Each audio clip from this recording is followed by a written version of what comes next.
Hi, I'm Rocco Stano, and welcome to StoryMakers. Have you ever wondered if fairies exist? Well, I have too. My guest today is Mari Sherkin, author of A Fairy on My Sleeve and Fairy Day Games. Welcome, Mari. Hi, Rocco. It's so good to be here. Who is that? Well, this is my friend Faye. She's one of the fairies from my book. And she stopped off to say hello on her way to the Fairy Day Games. What's that? She'd like me to sing the welcome song to you and your viewers today. Hello, hello, and hidely hey, the fairies are coming. They're on their way to read and laugh and craft and play on StoryMakers today. That's great. Are the games like the Olympics? They are very much like the Olympics.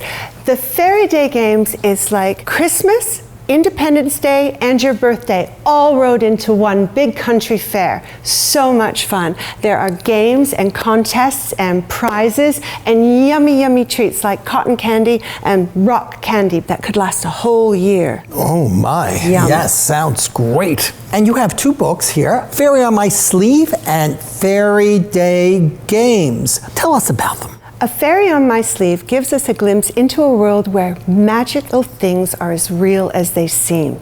A young girl is out reading a book under a tree when all of a sudden she encounters a real-life fairy. And the Fairy Day Games is about the most wonderful day of the year, and our main character really wishes she could go to the party too. And this story is all about wishing you could belong, because if she could only be invited to the Fairy Day Games, if she could only get there, she knows it would be a wonderful time. And she knows that everybody will be kind and welcoming and accept her for who she is.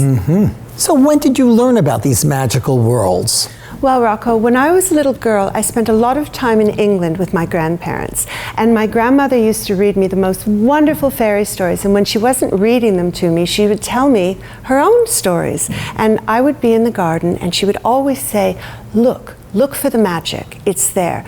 That little flower bud that's about to burst into bloom, that little weed that's popping up in the crack in a sidewalk, that's magic, Rocco. Besides fairies, we learn about other magical creatures. For example, an imp. An imp is a little magical creature who's different from a fairy. In our book, Fairy Day Games, the imp is gray with long ears. And there's also a dark purple little guy who could be his impy friend. On KidLit TV, we're always on the lookout for new words. You use the word impish. Does that come from imp? It absolutely does. Our imps are mischievous little creatures who like to be a little naughty for some fun. So to be impish means you're inclined to do naughty things, just to have a bit of fun, mischievous. I wonder if any of you are impish sometime. In your stories, we meet sprites and gnomes. How are they different? Well, a sprite is a fairy that lives near water, and a gnome, although they're very familiar, you see them all over, their real true purpose is to guard the ancient buried treasures of the earth. In your book, we see magical creatures and wildlife. We do. There are lots of pictures of sprites and fairies and imps and gnomes and squirrels and frogs and all sorts of wonderful forest dwellers. Check it out and see if you can find them all. Another word readers may learn from you is the word thimble. What is a thimble?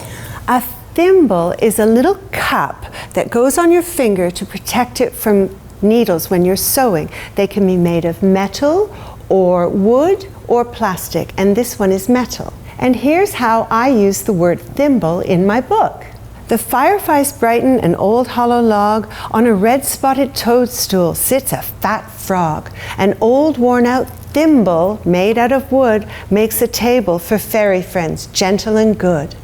When my Nana used to darn my socks, she used a thimble to protect her finger. But sometimes, Rocco, she used so much thread when she darned my socks that I'd have a great big lump on my foot, on the heel of my foot, and I could feel it in my boot. So sort of like having a pebble in your shoe. A very big pebble, Rocco.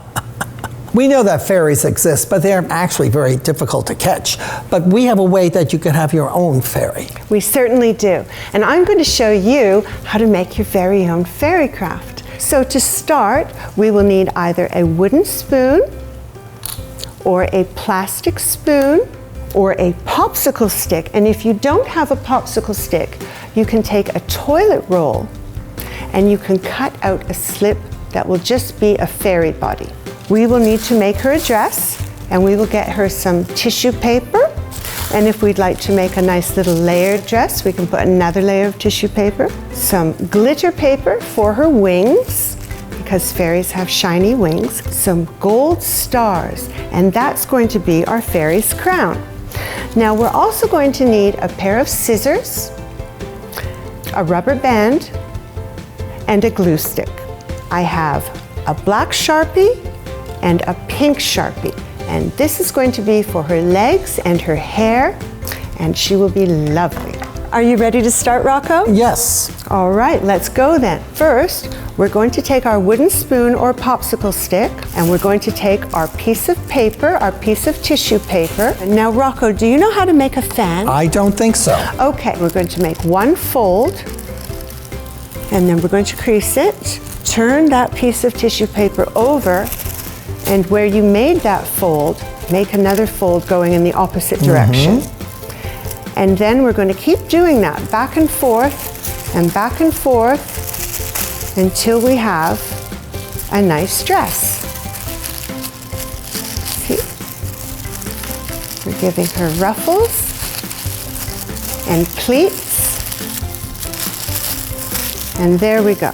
And then we're going to take our spoon and we're going to take the tissue paper and we're going to lay it in front of our spoon. And then we're going to very gently sort of squish it, crush it a little bit, and just sort of make it so it goes around her back. You see how I'm sort of crumpling it here and going around her back? There we go. See? Then we're going to take our rubber band, and we're going to put it in our hand, and we're going to place it over the top of the spoon and just around the middle of the dress. And I'll show you why. This is the top of her dress. See that here? That's the top of her dress. And then this is a little skirt for her. And if your dress is a little bit too long, you can just tear a little piece off the bottom like this. It can be tearing. It makes it a bit natural and ruffly. Remember, fairies are natural creatures, so not everything is always perfect. If you'd like to cover up the rubber band, you can take another piece of tissue paper and just fold it in half and then wrap it around to cover the rubber band. And this is where our glue stick comes in. We're going to turn our fairy over and we're going to tear off the excess. Just tear off the excess of the tissue paper so we can take it and fold it over. And then we're going to take our glue stick and we're going to put a little bit of glue on the tissue paper on the back. And then we're going to wrap it around and we're going to cover up that rubber band. So what we have now looks like this. And so now I've taken another color. I'm going to do the same thing. I'm going to wrap it around. I'm going to turn it over. I'm going to tear off the excess.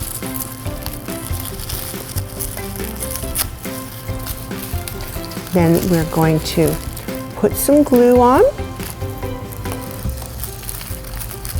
And we're going to stick it back to her. And then we'll roll her over, and now she has a lovely belt. Let's give our fairy some hair. So what we're going to do is we're going to give her a little part down the middle of the top of her head and over to the side, over to the other side, and we're going to color that in. And that's going to be her hair. I think my fairy would look nice with pink hair. And again, it doesn't have to be perfect. I'm going to take my black Sharpie and I'm going to outline her hair. I'm going to just outline it so we can see it a bit better. A little up and a little down. And now she has a nice hairline. And now we're going to give our fairy some eyes. We'll give her 2 eyes and a smiley face because she's very happy. And I think she could have some pink cheeks. Would you like to use my pink rock? Sure. To give her some pink cheeks? And then we're going to give her some shoes. So let's turn her around.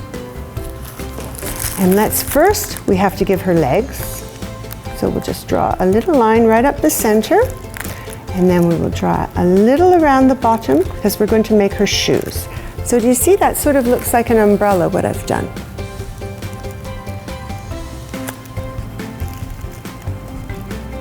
And the very last thing we need to do is give our fairy a crown. So we're going to take the stars and we're going to take one off, and I'm going to take that star and we're going to cut it in half. Cut off the two bottom star legs, and then what you have left is this. It's like a crown. And then we'll take the top half of that star and we'll stick it on top of her hair, just like that. We're going to give her some wings. So we're going to take our glitter paper and we'll fold it in half, and then we're going to draw some wings on it. Now, I've already drawn my wings, Rocco. Take our safety scissors and we're going to cut out that shape.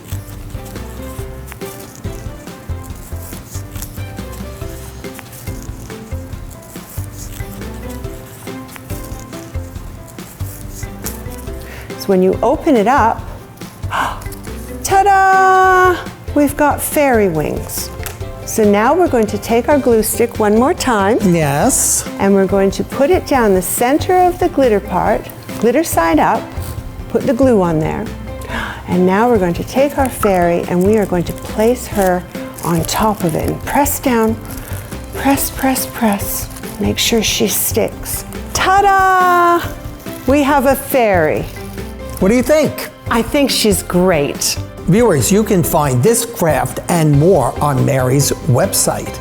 And now that we have our fairies, let's all make a wish, because fairies are magic and they can grant wishes. I wish you all the best, and I wish you all the best, and thank you for being our guest. Rocco, thank you so much for having me today. I've had so much fun with you and the fairies. Remember, until next time, read a book in any format.